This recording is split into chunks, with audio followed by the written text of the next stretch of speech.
In today's video, I'm going to teach you how to remove .myshopify domain. First, sign in to your Shopify admin. Once you're in, head to the main dashboard so you can access your store's settings. From the lower left corner, open Settings, then select Domains.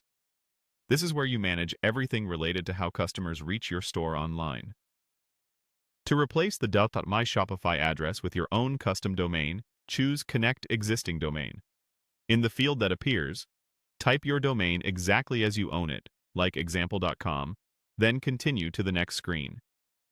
Shopify will check where your domain is hosted and offer the simplest way to connect it. If your domain provider is supported, choose Connect Automatically.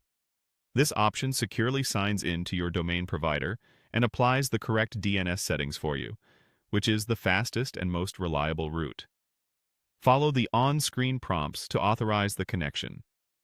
If automatic connection isn't available for your provider, don't worry. Shopify will show you what records you need to update.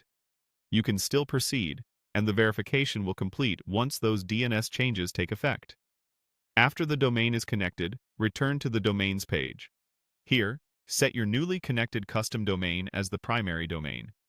Making it primary ensures visitors see your brand's URL instead of the .myshopify address. Remember, Shopify keeps your original .myshopify domain as a permanent backup for your account. You can't delete it, but once the custom domain is primary, customers won't encounter it in normal browsing. If you notice any extra domains you no longer plan to use, select that specific domain and choose Delete Domain to remove it from your store's domain list. Only do this for domains you're certain you don't need. Deleting a domain from Shopify doesn't cancel it at your registrar, so manage renewals with your domain provider as needed. A few practical tips as you complete this. DNS changes can take time to propagate across the internet, often a few minutes, but sometimes up to 48 hours. During that window, some visitors may still see the old address, which is normal.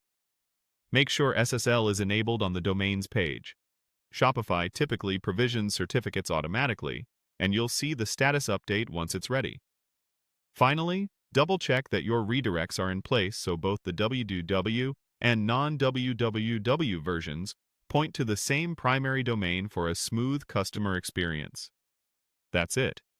By connecting your custom domain, setting it as primary, and cleaning up any extras, you effectively remove the .myshopify domain from the customer-facing experience.